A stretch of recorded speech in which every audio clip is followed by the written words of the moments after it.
Assalamualaikum warahmatullahi wabarakatuh.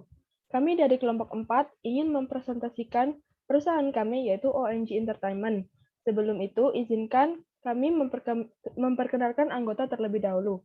Yang pertama yaitu Lucky Tiara Asahidaya dengan NIM 1139, yang kedua adalah Rani Ashar dengan NIM 1142, yang ketiga yaitu Sinta Yuniar Irianti dengan NIM 1146, yang keempat Wahyu Mentari Putri dengan NIM 1149, yang kelima Ayatullah Al-Hayu Silondai dengan NIM 1155, yang keenam Muhammad Amin Amrullah dengan NIM 1157, yang ketujuh Francisca Pristiawanti dengan NIM 1158, dan yang terakhir Aulanur Mas Huda dengan NIM 1167. Untuk materi yang pertama mengenai profil perusahaan akan dijelaskan oleh Lucky Tiara. Dipersilahkan.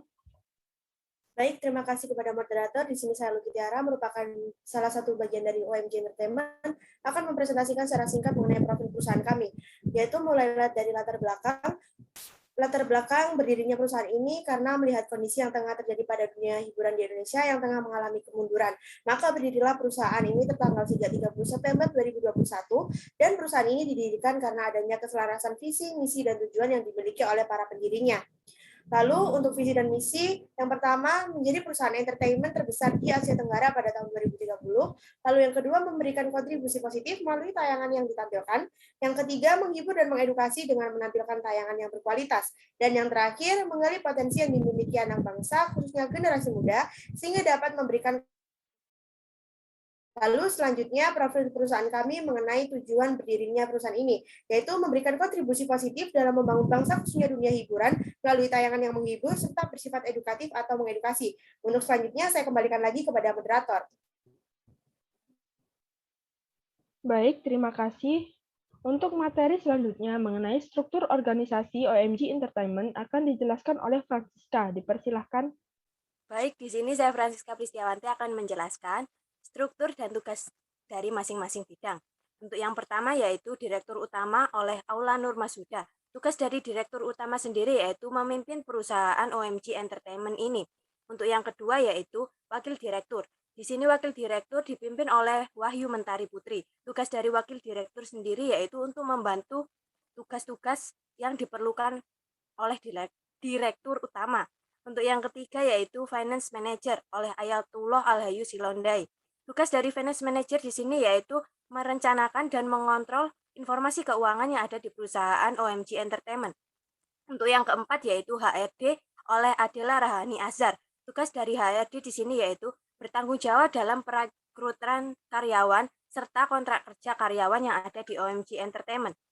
Untuk yang kelima yaitu Marketing Departemen oleh Francisca Pristiawanti. Tugas dari marketing di sini yaitu melakukan strategi pemasaran untuk kalangan luar supaya OMG Entertainment ini lebih dikenal oleh masyarakat. Untuk yang keenam yaitu Kreatif Departemen oleh Sinta Yuniar Irianti. Tugas dari tim kreatif di sini yaitu membuat ide atau gambaran untuk keseluruhan acara-acara yang terjadi di OMG Entertainment.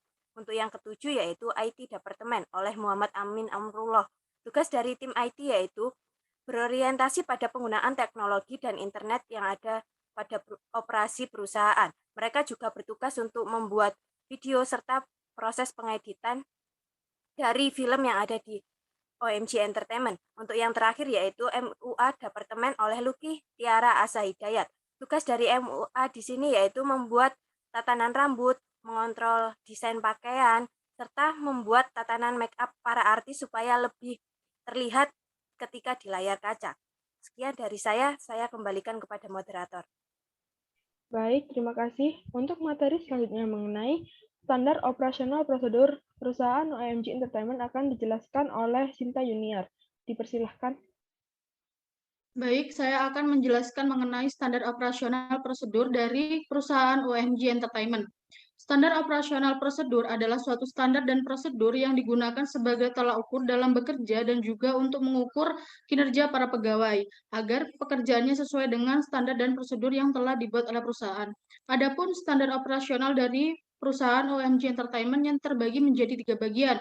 Yang pertama jadwal kerja, yang kedua tata tertib karyawan, dan yang ketiga prosedur konten. Yang pertama jadwal kerja, semua karyawan masuk pada hari Senin sampai dengan hari Jumat pukul 9 pagi sampai dengan pukul 4 sore. Dan untuk hari Sabtu, tidak semua karyawan masuk kerja, melainkan menggunakan sistem rolling dari pukul 9 pagi sampai dengan pukul 1 siang. Dan semua karyawan diharuskan sampai di kantor pukul 9 pagi, dan untuk istirahat pukul 12 siang sampai dengan pukul 1 siang.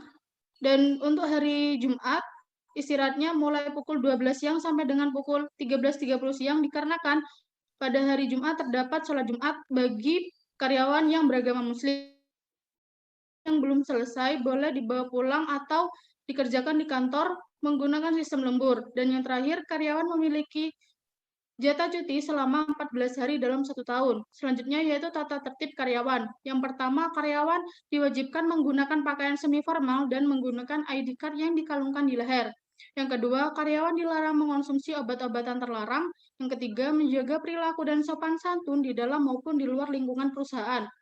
Dan yang keempat, karyawan yang resign dilarang bekerja pada perusahaan kompetitor dalam jangka waktu 3 tahun. Hal ini sudah tercantum dalam kontrak kerja, dan apabila melanggar akan dikenakan sanksi berupa denda sebesar 5 kali lipat dari total gaji yang didapat selama bekerja di perusahaan. Yang kelima, jika karyawan melanggar standar operasional, maka akan diberikannya surat peringatan. Surat peringatan terbagi menjadi 3 tahapan. Yang pertama, berupa teguran. Yang kedua, pemotongan gaji sebesar 15%, dan yang ketiga, pemutusan hubungan kerja.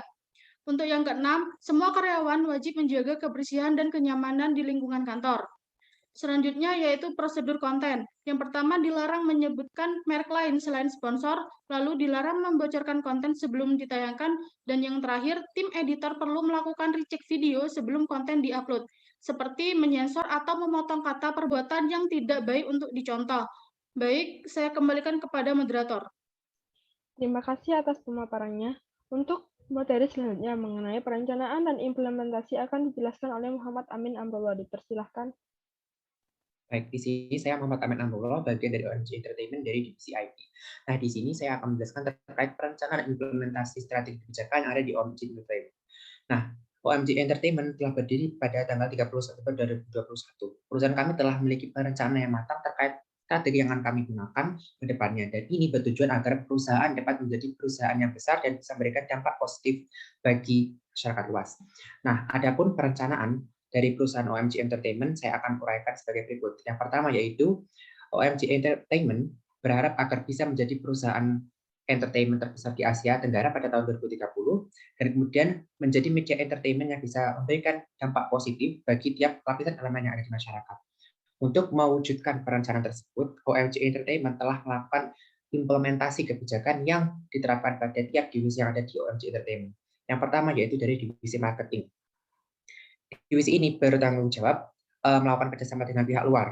Kerjasama ini diwujudkan dengan pendanaan investasi. Investasi ini digunakan untuk mendanai biaya operasional yang ada di OMG Entertainment, sehingga perusahaan kami dapat melakukan kegiatan operasionalnya tanpa terganggu adanya dana. Kemudian ekspansi bisnis dilakukan dengan cara melakukan riset ke daerah-daerah potensial, sehingga kami dapat menyalurkan atau mempromosikan podcast kami ke daerah-daerah tersebut. Kemudian yang ketiga yaitu promosi dengan berbagai media baik lokal maupun luar, misalnya bekerjasama dengan Netflix dan juga WeTV. Ini dilakukan agar media podcast kami dapat dikenal oleh khalayak luas secara lebih cepat. Nah, kemudian yang selanjutnya yaitu divisi HR atau Human Resources. Nah, divisi ini bertanggung jawab terkait melakukan penjaringan talent. Talent akan dijaring melalui pembukaan audisi-audisi yang dibuka oleh departemen ini. Nah, kemudian yaitu divisi finance. Nah, divisi ini bertanggung jawab melakukan penganggaran dan juga bagaimana melakukan serangkaian kebijakan untuk meminimalkan seminimal mungkin biaya produksi yang dikeluarkan oleh OMG Entertainment. Kemudian ada divisi IT. Nah, di divisi IT, divisi ini melakukan sortir terkait konten yang akan dibuat, atau bisa dikatakan melakukan pengawasan terhadap isi konten. Nah, isi konten ini diawasi dengan cara disortir konten yang akan dibuat saat produksi sebelum pada akhirnya disebarluaskan ke masyarakat luas. Dan kedua yaitu mendesain aplikasi dan web untuk sarana konten. Ini diperlukan agar konten podcast yang kami produksi dapat digunakan atau diakses oleh masyarakat dimanapun dan kapanpun. Kemudian ada divisi kreatif. Divisi ini bertanggung jawab melakukan riset konten-konten menarik pada daerah tertentu. Ini bertujuan agar kami bisa membuat konten podcast sesuai kebutuhan yang diperlukan oleh masyarakat yang ada di wilayah tersebut. Kemudian yang terakhir ada divisi MUA. Nah, divisi ini bekerja sama dengan brand-brand wardrobe baik lokal maupun yang internasional, yang mana tujuannya ini agar produk podcast kami ini dapat dikenal oleh masyarakat luas melalui branding-branding dari artis-artis terkenal. Untuk selanjutnya, saya akan kembalikan lagi ke moderator. Baik, terima kasih. Untuk materi selanjutnya mengenai CSR akan saya jelaskan. CSR merupakan suatu bentuk tanggung jawab sosial perusahaan kepada masyarakat yang nantinya membawa dampak positif dan meningkatkan kesejahteraan bagi lingkungan sekitar. Program CSR yang diadakan oleh perusahaan OMG Entertainment yaitu pencarian bakat bagi generasi muda yang setelah diseleksi nantinya akan dipilih beberapa orang untuk diberikan beasiswa untuk memperdalam bakatnya. Selanjutnya, jika dirasa memenuhi kriteria, maka orang tersebut akan direkrut menjadi karyawan OMG Entertainment. Untuk materi selanjutnya mengenai MBO akan dijelaskan oleh Aula Nur. Dipersilahkan.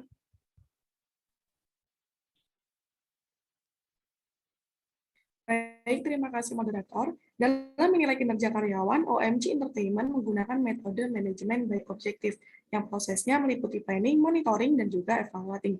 Pada tahap planning, OMG Entertainment merumuskan target yang akan dicapai pada tahun ini, yaitu menerjunkan acara podcast ke dalam pertelevisian. Dan juga OMG Entertainment menargetkan untuk dapat terjun ke dunia perfilman dalam kurun waktu 10 tahun. Untuk pencapaian target tersebut, berbagai divisi perusahaan kita membuat strategi sesuai dengan spesialisnya masing-masing, seperti yang sudah dijelaskan sebelumnya. Dan yang terakhir, tahap evaluating. Untuk yang pertama, divisi Human Resource. Jika gagal dalam memaksimalkan kontribusi yang diberikan karyawan kepada perusahaan, maka HR akan memperbaiki strateginya. Namun, jika melakukan pelanggaran kode etik profesi, akan diberikan SP3. Yang kedua, divisi Finance. Jika divisi ini melakukan pelanggaran seperti menambahkan catatan transaksi palsu, maka akan diberikan sanksi berupa denda untuk mengganti kerugian perusahaan dan SP3. Yang ketiga, divisi kreatif. Apabila tim kreatif membuat kesalahan yang dapat merugikan perusahaan seperti meloloskan konten yang tidak layak ditonton, maka akan dikenai SP1. Dan untuk kesalahan yang lebih fatal akan divisi IT. Jika divisi IT melakukan pelanggaran seperti membocorkan data rahasia perusahaan, maka akan mendapatkan SP3, serta akan dituntut dan dilaporkan ke pihak berwajib. Yang kelima, marketing. Apabila gagal dalam pencapaian strategi, maka marketing harus membuat strategi baru. Namun ketika terjadi pelanggaran seperti penggunaan foto perusahaan lain dalam promosi, akan dikenakan SP1 dan denda sesuai dengan kerugian perusahaan. Dan yang terakhir, make-up artist. Jika melakukan kesalahan yang menyebabkan berkurangnya kualitas konten, seperti tidak sesuainya make-up dan kostum dengan tema, maka akan mendapatkan SP1. Dan apabila melakukan kesalahan berulang, akan dikenakan SP3. Untuk divisi yang berhasil mencapai target, akan mendapatkan reward berupa asuransi liburan selama 1 minggu dan juga bonus gaji 15% selama 3 bulan. Hal ini di luar dari liburan yang diadakan perusahaan. Baik, saya kembalikan kepada moderator. Terima kasih atas pemaparannya. Untuk materi selanjutnya mengenai pengambilan keputusan perusahaan akan dijelaskan oleh Wahyu Mentari. Dipersilahkan. Baik, saya Wahyu Mentari Putri akan menjelaskan pengambilan keputusan yang diambil oleh OMG Entertainment. Dalam pengambilan keputusan, OMG Entertainment memiliki beberapa step, yaitu yang pertama, identifikasi masalah. Pada masa pandemi, banyak masyarakat yang berdiam diri di rumah sehingga menyebabkan masyarakat cepat bosan. OMG Entertainment memiliki 2 alternatif, yaitu yang pertama, memperbanyak konten atau produksi film, yang kedua, memberikan skala prioritas pada para penonton setia dengan adanya tingkat kenyamanan tertentu. Yang ketiga, yaitu evaluasi alternatif. Di sini, mengevaluasi alternatif yang sudah dipilih tadi, yaitu dengan memperbanyak konten atau produksi film, maka diperlukan banyak ide untuk menciptakan hasil yang maksimal dan juga penonton akan menikmati konten-konten yang menarik. Sedangkan dengan adanya skala prioritas menyebabkan dampak positif bagi penonton setia OMG Entertainment, tetapi kurang memberikan dampak bagi para penonton baru. Yang keempat ada memilih alternatif. OMG Entertainment memutuskan mengambil alternatif membuat lebih banyak konten atau produksi film. Yang kelima, identifikasi alternatif. Direktur utama memberikan informasi kepada seluruh ketua divisi agar segera mengimplementasikan keputusan sehingga hasil akan segera terrealisasi dan dapat dinikmati oleh penonton. Yang terakhir adalah meninjau ulang. Jika dirasa alternatif pertama kurang mendapatkan respon yang positif bisa mengambil alternatif kedua, yaitu dengan memberikan skala prioritas kepada para penonton setia. Saya kembalikan ke moderator. Baik, terima kasih. Untuk materi yang terakhir mengenai SWOT perusahaan akan dijelaskan oleh Ayatullah. Dipersilahkan. Baik, terima kasih moderator. Di sini saya akan menjelaskan mengenai analisis SWOT dari perusahaan OMG Entertainment. Yang pertama, strength atau kekuatan yang dimiliki oleh OMG Entertainment. Yang pertama ialah konten menarik dan mengedukasi. Kedua, menjangkau berbagai kalangan usia. Ketiga, menyediakan pilihan paket sesuai kebutuhan. Selanjutnya, weakness atau kelemahan yang dimiliki oleh OMG Entertainment. Yang pertama, akses konten yang terbatas bagi pengguna non-premium. Kedua, harus selalu tersambung dengan jaringan internet. Yang ketiga, opportunity atau kesempatan. Yang pertama ialah sebagai media pembelajaran bagi orang dengan metode audio dan visual. Kedua, menjadi channel podcast terbesar di daerah yang belum mengenal konten tersebut. Yang terakhir ialah threats atau ancaman. Yang pertama, konten mudah ditiru. Kedua, rawan pembajakan. Ketiga, adanya perusahaan lain yang menawarkan hal yang lebih baik. Saya kembalikan kepada moderator. Baik, terima kasih. Sekian pemaparan dari kami. Kesimpulannya yaitu, perusahaan ini bergerak di bidang entertainment yang berawal dari podcast dan kemudian merambah ke dunia perfilman. Konten yang ditayangkan pun menarik dan edukatif, serta memiliki visi, misi, tujuan yang jelas, dan memajukan karya anak bangsa melalui CSR yang telah diadakan. Selain itu, perusahaan ini juga benefit bagi para karyawan, karena telah memiliki SOP yang sudah ditentukan dan juga reward yang diberikan kepada karyawan yang telah mencapai target. Sekian presentasi dari kelompok kami. Apabila ada salah kata, mohon dimaafkan. Wassalamualaikum warahmatullahi wabarakatuh.